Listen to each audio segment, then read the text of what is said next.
Welcome to Speakernomics, the official podcast of the National Speakers Association. Created by speakers for speakers. It's your fast track to sharper skills, bigger impact, and a smarter speaking business. Subscribe and download using the link below. And step into the spotlight. Welcome to today's episode of Speakernomics. I am so excited about this because I have long been a fan of our guest speaker today, and that is the amazing Sam Horn.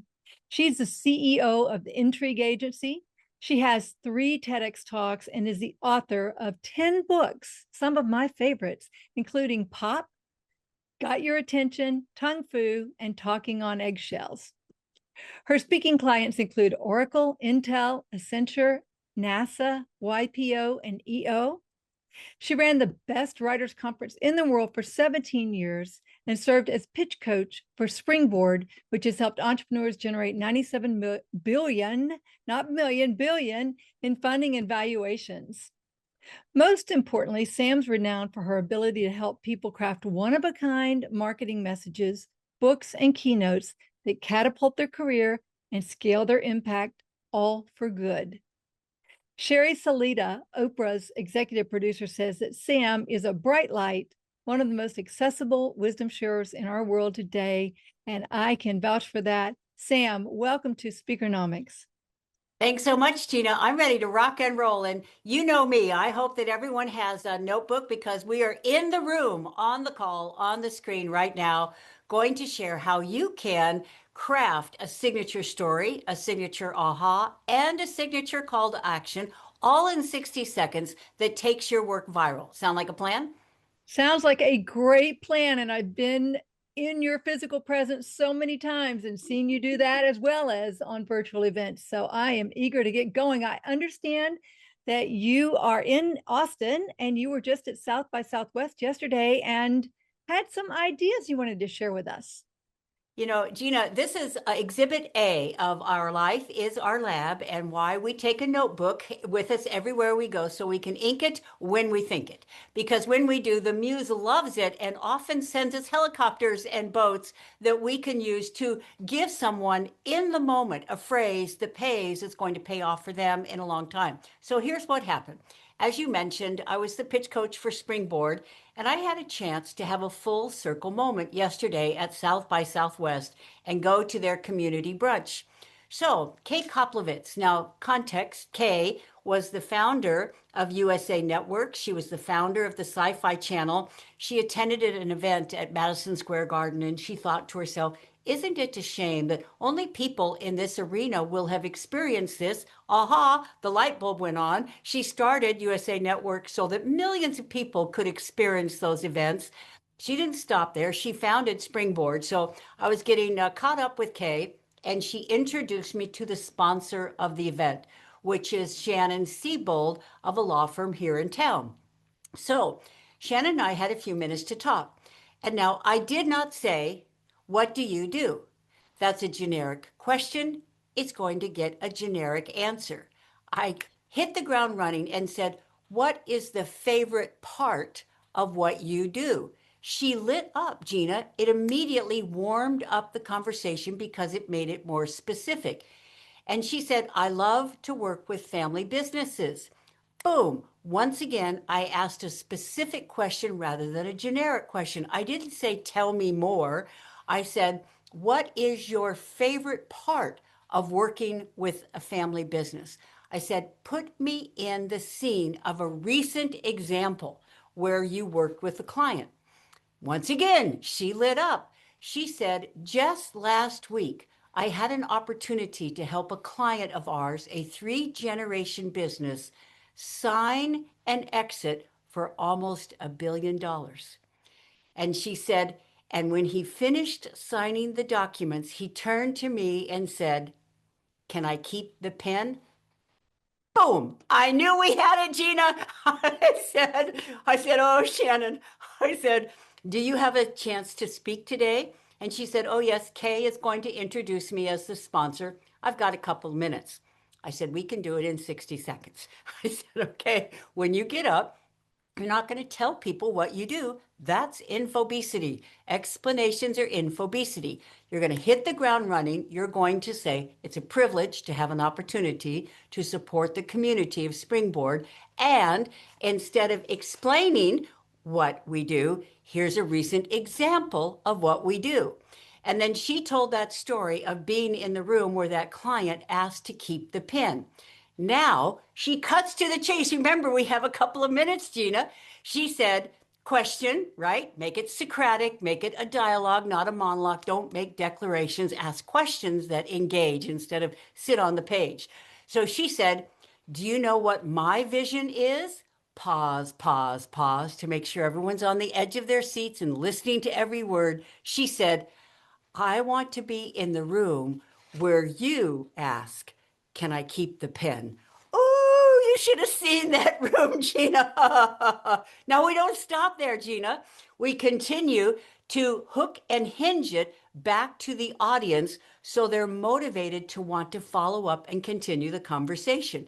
She didn't say thank you, or if you have any questions, let me know. That's leaving money on the table. She said, I love connecting with you. After the program, I'll be over in the reception area. Please come up and tell me your can I keep the pin moment, or if it hasn't happened yet, tell me what that would look like for you. Guess who was surrounded at the end of the program, Gina? Gina, it's not over yet. We have more ways to reinforce and to leverage that phrase that pays for her. In the Q&A, I stood up, raised my hand, and I said, we all love the bottom line power of a signature story and a signature call to action. And I said, would each of you panelists please share your 60-second can I keep the pen story when you realize you'd made it and all the hard work you had put in paid off? Gina, instead of neck up infobesity, everyone's saying it's about cash flow. Well, you have to, no, no, no. That's infobesity. That's neck up. It's conceptual. It's generic. You can find that online. You can hear that at any panel. No, each of those individuals gave an individual, real life powerful story. For example, Ruby, who founded, this is a Pop Hall of Fame name, by the way, picture the word disrupt. Now put M in front of it. Capital M, capital D, disrupt. She's a doctor who disrupted. I know, it's a good name, isn't it? Ruby said, I'm a woman and I'm Middle Eastern. I am DEI. She said, when I started my company, almost across the board, people told me it would never work. She said, so you can imagine how gratifying it was when last year, one of the individuals who told me my idea would never work asked for an intro to me, asked if they could be $1 million partner, and is now on our board. Boom. Look, that's not generic. That's not ubiquitous. That's genius and that's unique. Now, Gina, you want to know how to unpack why that works on so many levels, why that phrase that pays is going to pay off for years to come? Yes, I do. Okay, here we go. And then, Gina, we're going to do it for you on the call in the room. We're going to talk about a project you're excited about, a presentation that you're crafting, a new talk that you want to give, a book you want to write. And we're going to use this same process right here, 7 steps, to do it for you on the call. Sound good? Oh, sounds great. Okay, number 1. Now, why does this work so well? Number 1, it's 5 words. In a world of infobesity, can I keep the pen is 5 words, which makes it repeatable and retweetable, and it has alliteration. And in 5 words, when you can use words that start with the same sound, it makes you instantly eloquent. It makes your language lyrical. So that's one of the reasons this is a repeatable, easy for me to say, retweetable phrase. Number 2, it comes from her EEE. This isn't generated by AI. This comes from her experience. This comes from her expertise. This comes from her epiphanies. So see, it's original and authentic, which we believe it because it's a proof of concept example.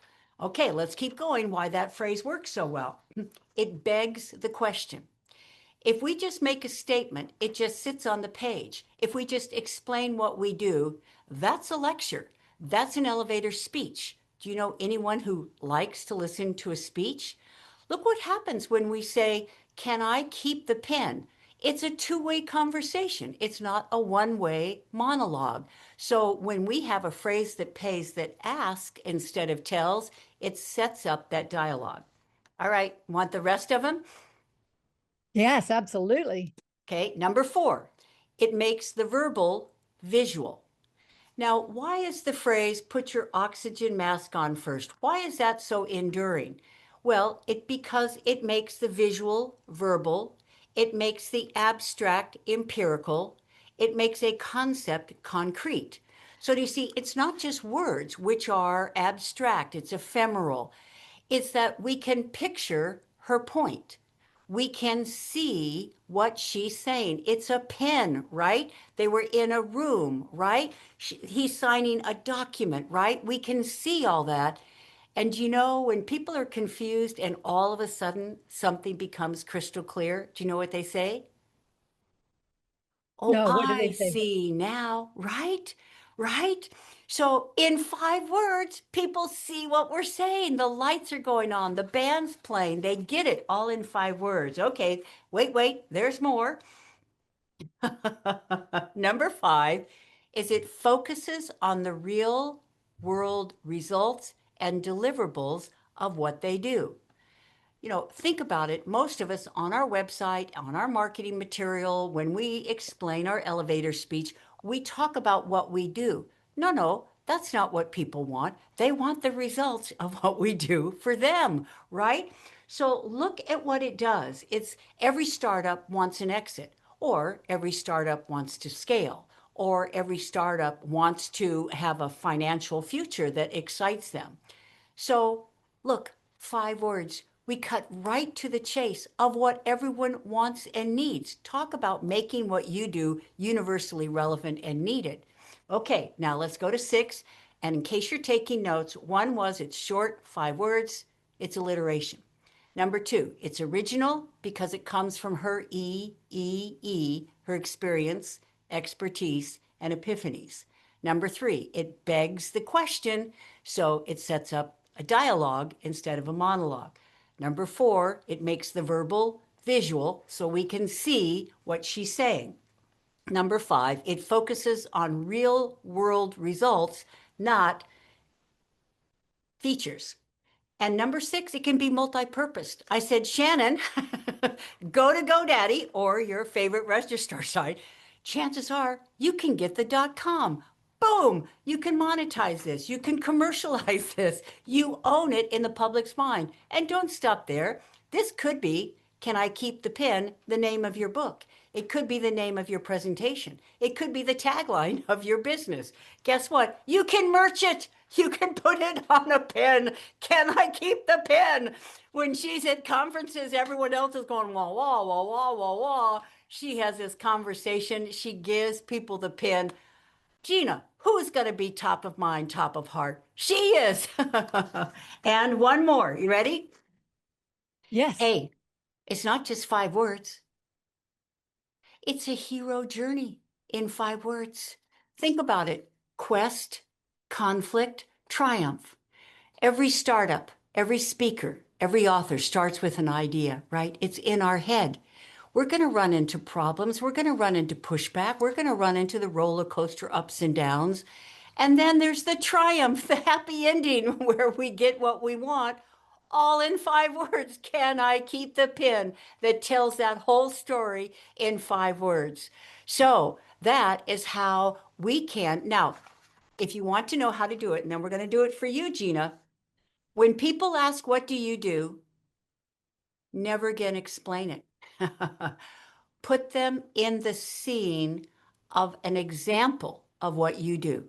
Don't explain it. Put them in the scene of an example, a recent example of what you do, because recency equals relevancy. Number 2, what is a favorite part of what you do? Because many of us do lots of things. And guess what? In our speech, in our book, we try and tell people about everything we do. No, go right to the favorite part of what you do, because now Arthur Rubinstein said, I have found if you love life, life will love you back. When we talk about what we love to do as part of our business, people will love us back. We just warmed up the conversation instead of giving a listicle. Next, put yourself in the scene of a recent example of a client interaction, of a presentation, of a consultation, of a conversation with a client. What is something they said with an exclamation mark or with a question? Because if you pull that, it's in pop, I call it a conversational catchphrase. If you pull out a conversational catchphrase from something a client or an audience member or a meeting planner actually said, that's how people talk. That's when people will relate to it, because it's not dressed up language from AI that's generic. It's genius because it's real life. And then now finally, distill that into 7 words or less. And if it's close to what they actually said, see if you can make it alliterative. See if you can put it in iambic meter. Because when you put it in a beat, you make it easy to repeat. When you put it in a beat, you make it easy to repeat. And if you do that, you're going to be easy to remember, hard to forget. Oh my goodness, I love it. You are such a master of words and concepts and clarity for how we can improve our ability to be remembered, for our thoughts to really catch on, and for having something that seems simple grow into an empire. You know, Gina, I'm glad you're picking up on that, because this is not semantics. This is not wordplay. This is word profits. It's a 2-minute example. And then, Gina, we really are going to do it for you. Okay. So I was speaking at Conscious Capitalism, and when I do a book signing, you know how many people in a book signing, they stand in a line, they clutch their book to their chest, and they don't talk to each other. So I turn it into a little community. I say, gather around, and while I'm signing books, I'll ask someone to speak to the rest of the group, and I say, okay, in 60 seconds, tell us something you're working on that you're excited about. Do you see, once again, we craft the question so we get a crafted response. And I said, and tell me what you do when you're not working, because I know our originality comes from our origin story. And if we're talking about something they love to do, that's favorite, that's recent, and it ties in with something they do in their personal life, not just their professional life, we're going to have an incredibly meaningful phrase that pays. So this gentleman said, well, I'm not working. I host Shakespeare salons. We actually recite Shakespeare plays together and so forth. And he said, and I'm in leadership development, OD, and I really would like to write a book. Okay, you know me, Gina. Steve Jobs said, we can't connect the dots forward. We can only connect them looking backward. He was brilliant. I 100% disagree. What I do all the time is connect people's dots forward. So when he said Shakespeare, dot. When he said leadership, dot. When he said OD, dot. When he said book. So the muse showed up, Gina, and I mocked up a book cover on the site. And I said, here's your book title. And I showed it to him. And the whole crowd gasped.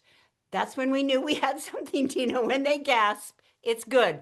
Guess what the title was? To lead or not to lead. Oh, Boom. that is great. Come on, Gina. There's thousands of leadership speakers, and the titles all look alike. He was able to go to his favorite registrar website. He was able to get that domain. He got a phrase that pays, a signature story, a signature call to action, and a signature all in one, where he's going to stand out in a crowd of leadership speakers. So once again, this is not petty. This is profound. Oh Ready my to do you, Gina? Oh my goodness. Okay. And gang, you're watching this, and I'm doing this. I'm putting myself out there as an example that you can follow. And Sam's going to lead me through an exercise, I assume, to help bring this out for me, and something that I'm excited about. And I'm sure that it will help you as well. This step by step. What I have no idea what question she's going to ask me, and frankly, I'm a little bit nervous. But we're gonna go with it. It's yay for jumping in with both emotional feet, right, Gina? So you're modeling for everyone how that if we're willing to do this, magic can happen. It's kind of like an intellectual Disneyland. So, okay, Gina, in 60 seconds, tell me something you're working on that you're excited about. 60 seconds, ready, go. I am working on launching a program that will help people live healthier, happier, wealthier lives so that they have more energy to deal with their to enjoy their lives with family, friends, whatever it is that they want to pursue, their own passions. Okay, so number one, let's write down healthy happy hour. Okay, so we got some nice alliteration going on there. We've got some SE words going on, SEO words going on there. Now, let's jump to a story. Gina, this can be your story or it can be a friend's story.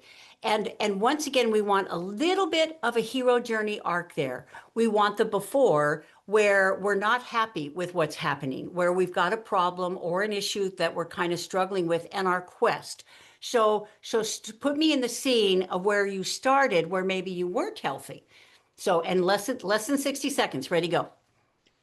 Well, gosh, going on 11 years ago now, I was very overweight. I was 60 pounds heavier than I am now. I was nervous that I was probably going to develop diabetes or some other terrible condition that usually comes along with carrying too much weight. And I started seeking out options. I ever since I can remember, even at 16, 17 years old, I've had weight problems and been dieting. Okay, And 60 seconds. Okay, we're going to stop. Good for you. Now we pull out SEO words and names and numbers are what counts. So in our 60 seconds, you say 11 years ago. Okay, good. I was 60 pounds overweight. Good.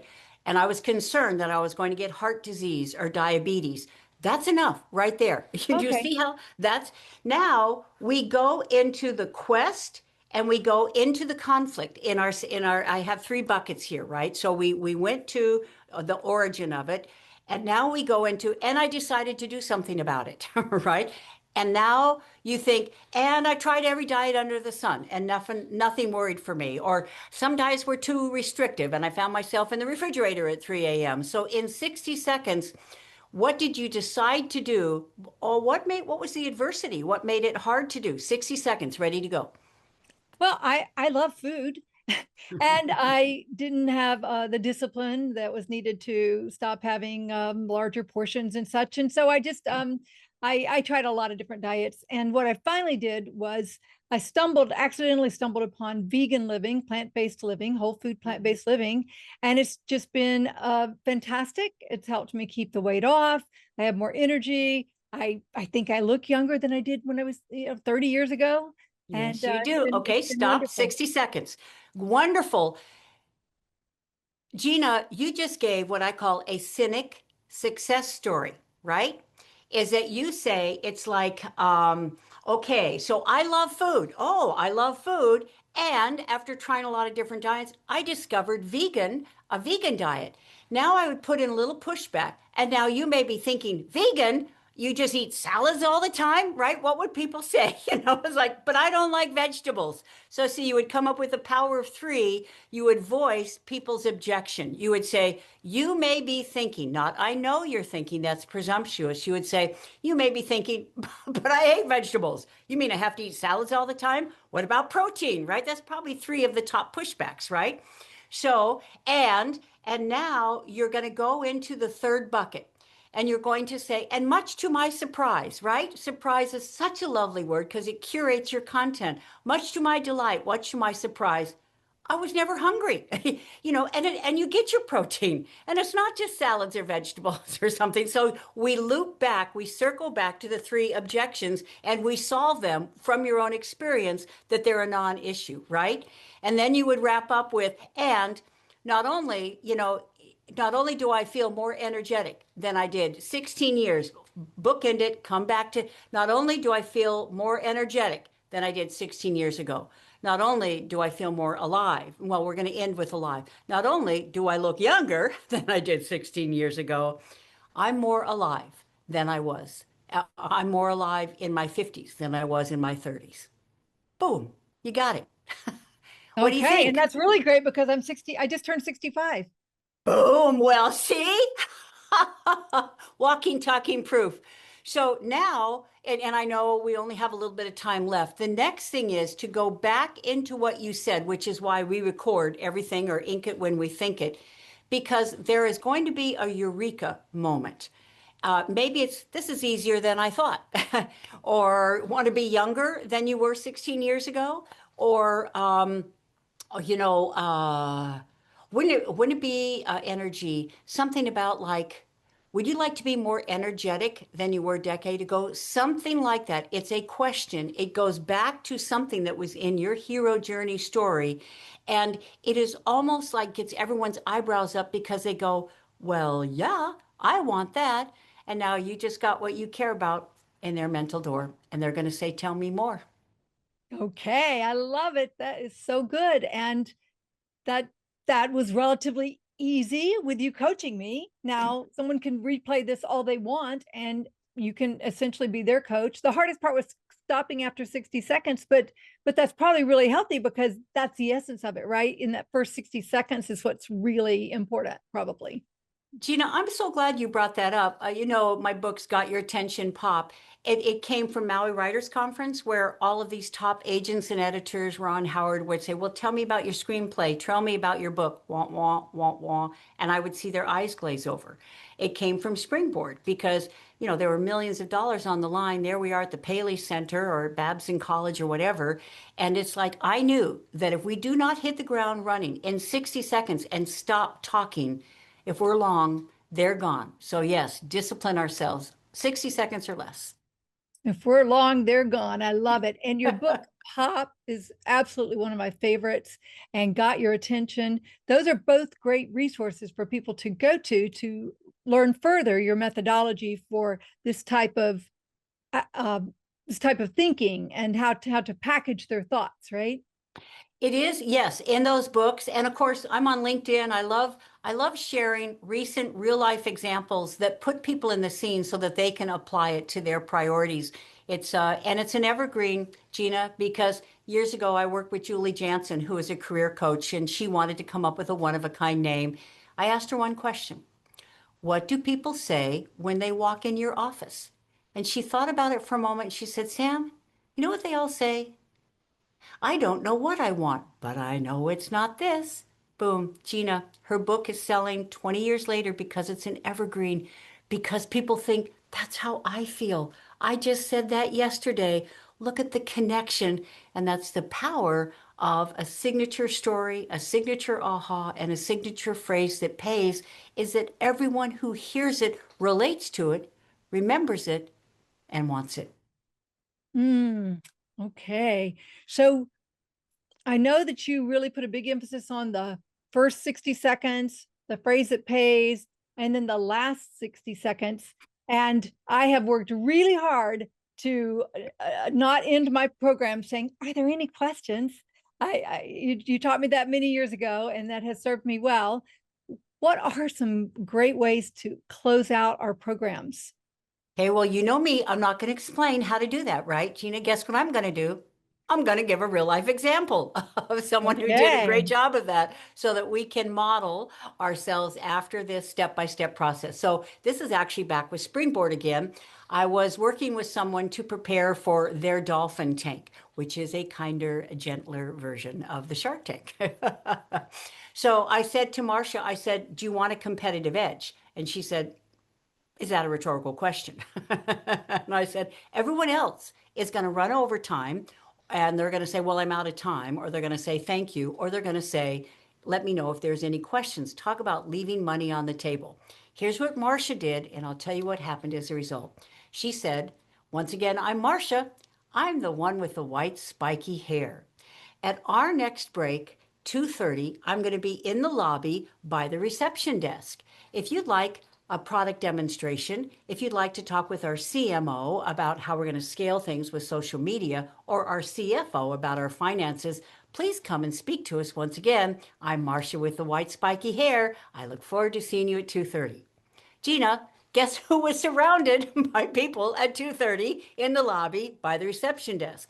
So everyone watching, here's the 3 steps. From now on, at the end of your presentation, you can do this in 60 seconds. Number 1, say your name with a pause and a punch. And it's not just your first name, and it's not your 2 names, your 2 words together with downward inflection. Because look what happens if I say, my name is Sam Horn. Do you see how we have downward inflection and we bury it? And people's eyebrows go like this. That means they're confused. Confused people don't get it and they don't continue the conversation. So you say, my name is Sam, pause, pause, pause, punch, Horn. So see, it's not Gina Carr, right?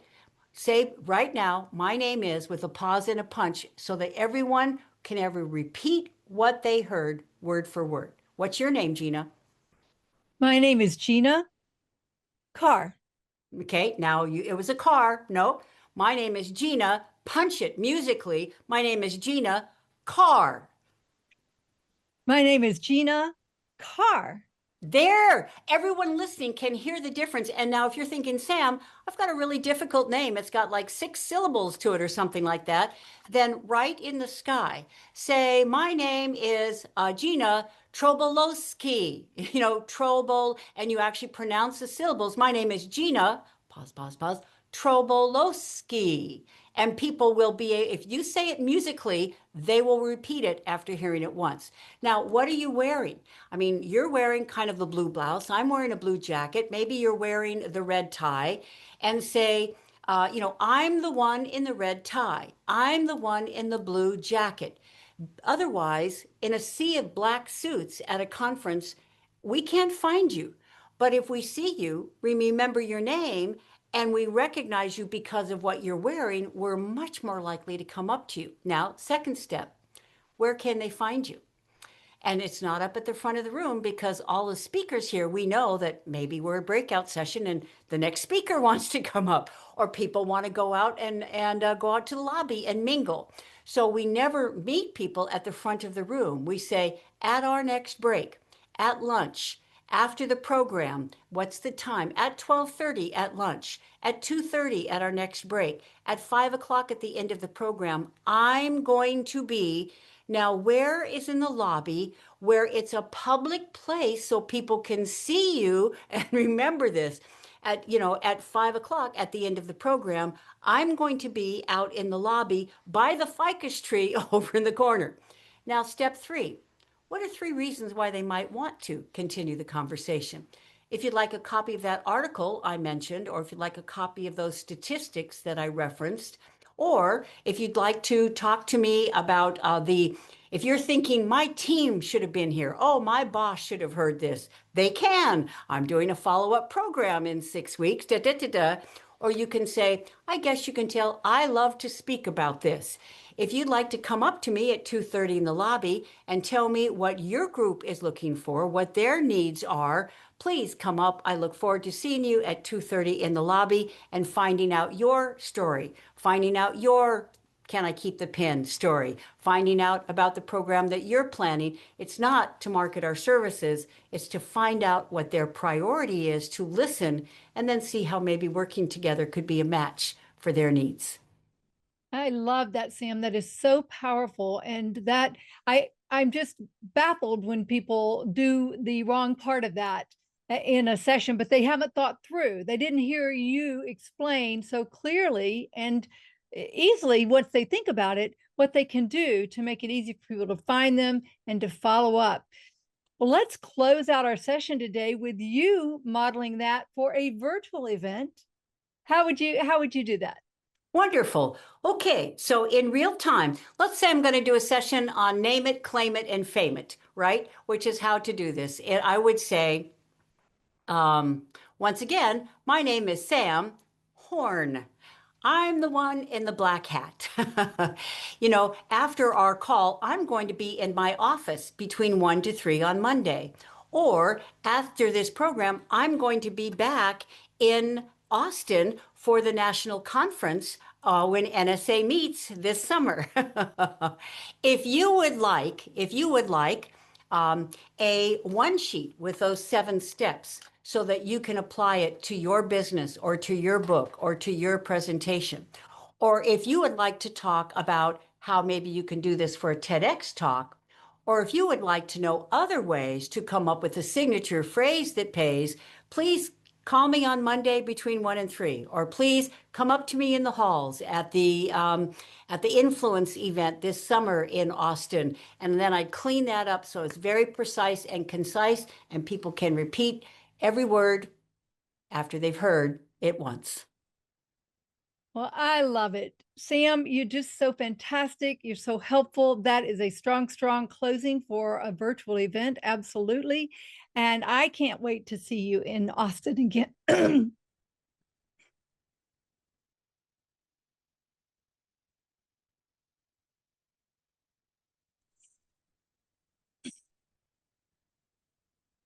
I can't wait to see you in Austin this summer. Influence, it's going to be fantastic. And you guys, speakers, this is a powerful, powerful session, not because I'm in it, but because Sam Horn is in it. Sam Horn has shared her wisdom with speakers for decades and had an enormous impact on so many people's careers, including mine. And I just encourage you to replay this as many times as you need to. Reach out to Sam. Maybe you'll have the good fortune to actually meet her in person at Influence. And I just thank you again, Sam, from the bottom of my heart. You've meant so much to me personally and professionally, and as has NSA. Thanks so much, Gina. You and I both love full circle moments. And so I hope people circle back and let me know about their hook, line, and thinker that they came up with and how it is leveraging their business in ways that are a win for all involved.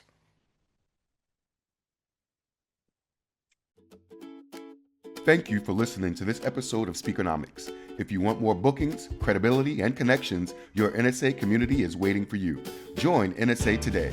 Click the link below and follow us on Instagram, YouTube, and download this podcast wherever you listen.